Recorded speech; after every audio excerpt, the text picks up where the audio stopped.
Hello दोस्तों, welcome to L J short. आज की वीडियो हम बात करने वाले हैं अपनी ESP8266 और ESP32 मॉड्यूल को हम आर्डिनो आईडी से कैसे कनेक्ट करेंगे। तो मेरे पास ये एक ESP8266 वाईफाई मॉड्यूल है। आप देख सकते हैं यहाँ पर लिख रखा है ESP8266 CPIC की 02 ड्राइवर और 9600 के बॉर्डर से हमें ये इसमें प्रोग्रामिंग में यूज़ करना है।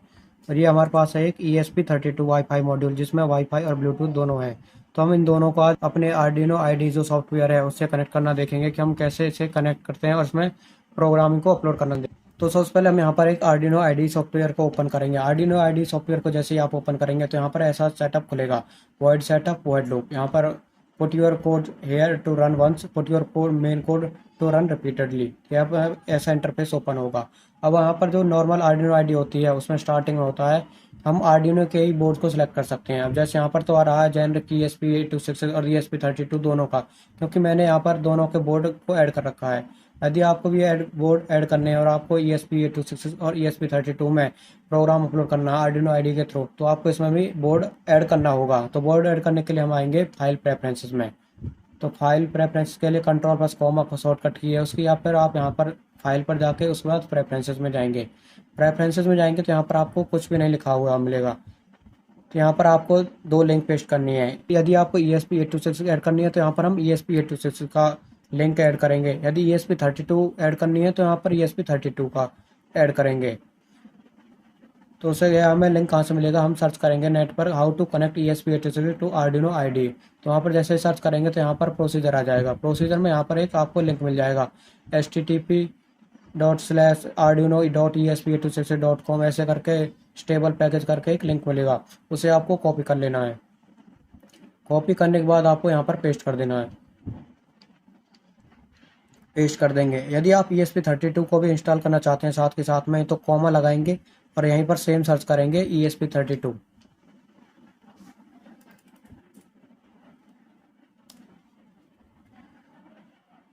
तो आप देख सकते हैं यहाँ पर ESP32 का भी आपको एक लिंक मिल जाएगा। कॉमा लगा इसे कॉपी कर लेंगे।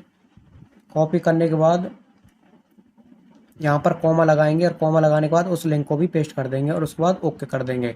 ओके करने के बाद यहाँ पर कुछ प्रोसेसिंग में चल जाएगा, डाउनलोडिंग में एडिशनल बोर्ड मैनेजर में URLs को, जो भी हमारे जो ESP8266 और ESP32 के हमारे जो बोर्ड होते हैं उन्हें डाउनलोड करने लग जाएगा। आपको यहाँ पर बार में शो होने लग जाएगा कि यह हमारी डाउनलोडिंग हो रही है। उसके बाद डाउनलोड होने के बाद हमें आना है उसके यहाँ पर बोर्ड मैनेजर में। बोर्ड मैनेजर में हमें सर्च करना होगा ESP8266।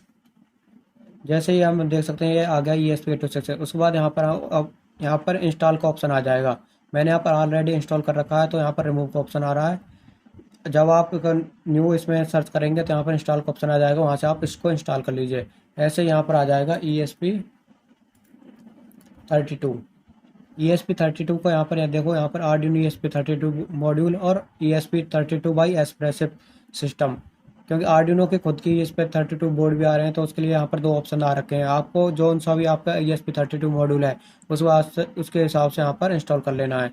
मैंने दोनों इंस्टॉल कर रखे हैं तो यहाँ पर ये शो हो रहा है। उसके बाद इंस्टॉल हो जाने के बाद आपको पोर्ट की समस्या आएगी। पोर्ट में यार नॉर्मली कनेक्ट नहीं करता। यदि आपको पुराना सिस्टम है, यदि अपडेटेड विंडोज़ नहीं है, तो वहाँ पर है USB पोर्ट CPIC की 02 को डेंजर पॉइंट में दिखाएगा और आपके पोर्ट को कनेक्ट शो नहीं करेगा।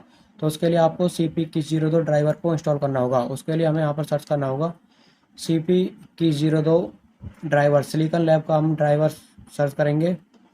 उस बाद सर्च करने के बाद यहाँ पर डाउनलोड्स के ऑप्शन में जाएंगे। डाउनलोड्स के ऑप्शन में जाने के बाद यदि आप विंडोज़ यूज़ कर रहे हो तो यहाँ पर विंडोज़ को पर इस पर लिंक पर क्लिक करेंगे और आपको डाउनलोड हो जाएगा। आपका जो सिस्टम है उसके हिसाब से यहाँ पर सेलेक्ट कर लेना और उसे डाउनलोड कर लेना। डाउनलोड करने के बाद फोल्डर में बहुत सारे और फोल्डर आ जाएंगे, उन सभी को हम एक्सट्रैक्ट कर लेंगे। एक्सट्रैक्ट करने के बाद हमारा यदि 64 बिट का सिस्टम है तो हम 64 बिट के सिस्टम को इसको CPIC की 02 ड्राइवर को इंस्टॉल करेंगे।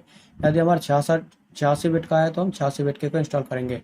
उसको इंस्टॉल करने के बाद आपको यह ड्राइवर की प्रॉब्लम ख़त्म हो जाएगी। यहाँ से लाइब्रेरी मैनेजर्स में हम जितनी भी लाइब्रेरी हैं उन्हें सर्च कर लेंगे जो जो हम अपने कोड में उपयोग करने वाले हैं। यहाँ से मैंने एक कोड बना रखा है पुराना। आपको यदि एग्जांपल्स में से यहाँ पर कोड अपलोड करना है, ये तो मैंने पुराने बना रखे हैं, उसमें से मैंने ओपन किए हैं। उस बाद यहाँ से पहले कंपाइल करेंगे। कंपाइल के बाद उसे यहाँ से अपलोड कर देंगे। अपलोड करने के बाद आपका कोड ऑटोमेटिकली इसमें अपलोड हो जाएगा और यहाँ पर शो कौन लगेगा 10%, 20%, 30% अपलोड टाइम। उसके बाद आप उसको यूज़ कर सकते हैं। यदि आपको ये वीडियो पसंद आई हो तो हमारे चैनल को सब्सक्राइब करें। धन्यवाद।